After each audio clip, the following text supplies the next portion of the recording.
This film is quite a creepy film, but it's not just the film that's creepy. There's some creepy things behind the scenes as well. For example, Pennywise the clown, who comes back to life every 27 years. Now this film came out 27 years after the 1990 miniseries. That's not all. All the child actors are actually 27 years younger than the actors that played the characters before them. And that's not all. If you add up all the numbers in the release date of this film, you get 27. And if that wasn't enough, if you add up all the numbers from the sequel's release date, you get 27. There's a lot of coincidence. But what's wrong with this film?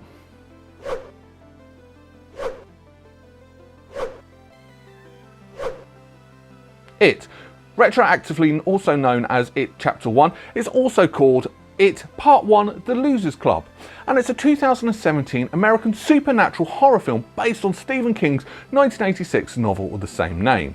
The film tells the story of 7 children in Derry, Maine, who are terrorized by Pennywise the clown, who's also called It, only to face their own personal demons in the process. When the film was released, it received positive reviews, with critics praising performances, direction, cinematography and musical score, calling it one of Stephen King's best adaptations. It received numerous awards and nominations. But it's not perfect. That's why I'm doing this video. So let me explain 10 things wrong with It. Number 10. No Tim Curry. Well, of course, Tim Curry's not going to be in this film. Like I said, it's 27 years after he did his awesome performance in the original miniseries. But his performance was perfect. It's like Heath Ledger's Joker. No one is ever going to be able to topple that performance, and nobody's ever going to be able to topple Tim Curry's version. In fact, Bill Skarsgård actually also admitted himself he cannot do better than what Tim Curry did. That's why he did his own take that was completely and utterly different. And I'm going to give him kudos for that, but his presence is sorely missed. Number 9. Pennywise looks too scary. One of the things that made the original 1990 miniseries so great was the fact that Pennywise didn't look scary. It was all mind games. So he looked like a proper clown, so you could believe that he wasn't actually a bad guy. Unfortunately, this version of it, he looks scary from the off. And I don't know why. Clowns look scary anyway. Why deliberately make this clown scary? You didn't need to. You're supposed to make the clown look nice and friendly so children go to him. You don't make him scary to start off with. Number 8. Actually scaring the child actors. One of the things that they did, like they do in most films when children actors are about, is they try and make the actors feel and do it for real rather than pretend. So one of the ways they did this was keep Bill Skarsgård away from the children. So they didn't know what he was like, they didn't rehearse with him. So the first time they actually got to see him is when they're shooting.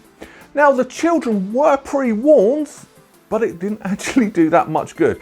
So when Bill Skarsgård actually came on set and did his thing, these children actually pooped themselves. They were crying.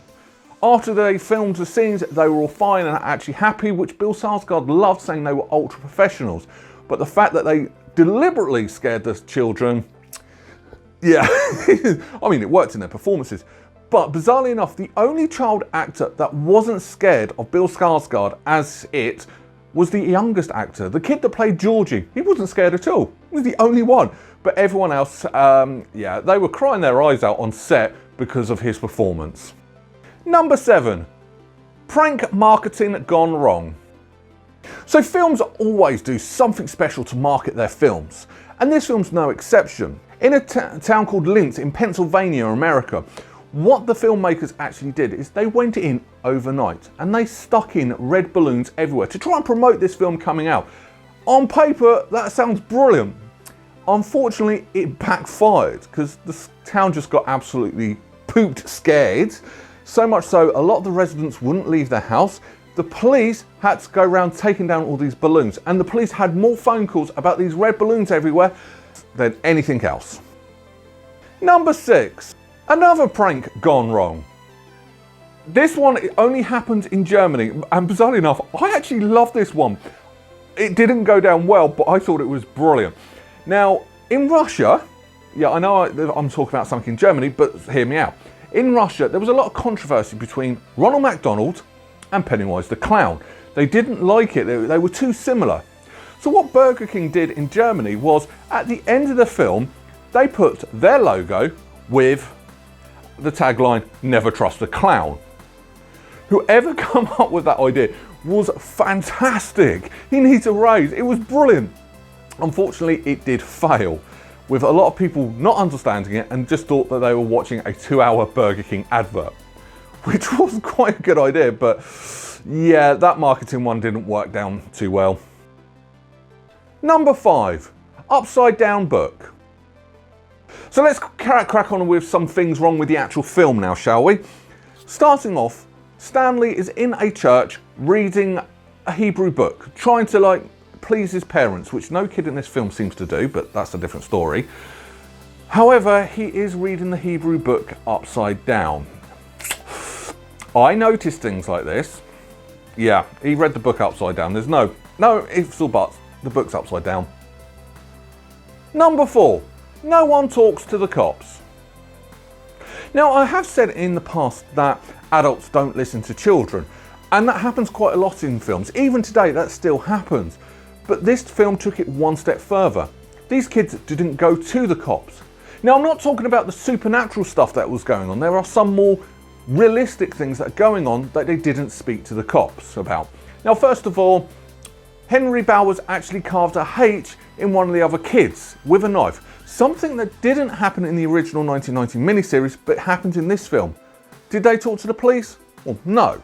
Obviously, the cop is actually Henry Bowers' dad, so nothing would have happened. So that's sort of believable, sort of. But there was another issue.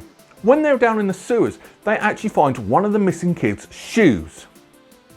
Why didn't you tell the police about that one? I can't think of any reason why not. But you still didn't do that. You should have done. Had the police down there looking for them, maybe they would have all got slaughtered as well, but you didn't. You still would have told the police if you found a shoe of a missing person, wouldn't you? Number 3, Prerogative Shots. Now, you may notice on this segment, the berry telly is missing, and that's because I don't actually want to put this shot in this video. Now, to show the kids having fun and their growing friendship, the way they do this is they have the kids playing together in a quarry. Now, I don't have an issue with that. In fact, it does sort of develop the story. It's the fact that all these kids, who are all 14 by the way, are all standing around in their underwear. I don't really want to be watching a horror film or any film where I'm watching 14-year-old children in underwear. That's just wrong. But it goes one step further. All the boys are sat there oogling over the 14-year-old girl, which, yes, 14-year-old boys would do that. But do I want to see that? No. That's just one shot too far. You should have done something else to try and, convey your message, not have them all stood around in underwear, which, by the way, no one in the 80s was running around in their underwear, by the way. Number 2, extra blood. So quite late on in the film, Henry Bowers gets talked into killing his dad by Pennywise the Clown. And it was very well done. It's also something that wasn't in the original 1990 miniseries, which is brilliant. And I loved they added that extra depth to Henry Bowers. However, when you see him a bit later on, he's covered in more blood than what it was when he killed his dad. Didn't add on, it didn't flow. Now, there is a reason for it. There was a deleted scene. Yep. A deleted scene where he killed his 2 best friends, and that is where the extra blood comes from. They should have actually left that deleted scene in. It would have made the film flow a little bit better, not splats of blood covered in blood. Yeah, why did you delete it in the first place? Number 1, no post-credit scene. Post-credit scenes are being done to death, all thanks to the MCU, but let's face it, we all love it. This film should have had one, or a trailer. They should have had something to say, It Chapter 2 is coming, either at the end of the film or at the end of the credits. But there was nothing. Why not? Can anyone explain why not? It would have helped, it would have been brilliant, but nothing. This film has to be a 2-parter film. The book is written like it. The 1990 miniseries was done like it. This was done the same way. It ended the same way. but nothing to say there is another film coming. Why not? Final thoughts. Now, as regular reviewers on my show actually are aware, my genre in films is more sci-fi, as you can tell by my t-shirt. I love sci-fi. Now, horror isn't my forte, it's not my favourite genre. I tend to leave that to other YouTubers like Slasher Media. Go check him out. I was quite excited to watch this film, and I'm glad, because I loved the original 1990 miniseries. One thing I didn't want to see was literally a remake, a shot-to-shot remake of the original 1990 miniseries, and I got what I wanted. The original 1990 miniseries is more comical, whereas this is more psychological. And it's brilliant, and it works, and I loved it. There is a lot going good for this film. The casting, the child actors are very hit and miss when you use a child actor. They got it spot on. The kids were perfect as their role. The adults were perfect as in their roles. Bill Skarsgård as Pennywise the Clown, surprisingly, was brilliant. For his version of Pennywise, it was never going to be as good as Tim Curry has previously said, but he did do a brilliant job. And I'm glad he did what he said he set out to do by doing a completely different version, because he couldn't compete. And he pulled it off. It was brilliant. One thing I did love about this film as well is the whole 80s nostalgia. As a child growing up in the 80s, seeing all the stuff from the 80s, like the calculator watch, which I loved. Mum, you never got me one, why not? Airwolf t-shirts, I want one, by the way. If anyone wants to send me an Airwolf t-shirt, love it. It was brilliant, and it was so well done, especially in this day and age, to make something look like it came out in the 80s. Seeing Batman on the big screen, or Lethal Weapon 2 in the big screen. Brilliant. It was so much well done. It was well thought out. There's not actually that much wrong with the film itself, which is why I've brought in a lot of behind the scenes stuff. The only big issue, bizarrely enough, is that one scene with the kids in their underwear, which was just pure wrong. That shouldn't have been in the film. But other than that, all the praise this film got, it is well deserved.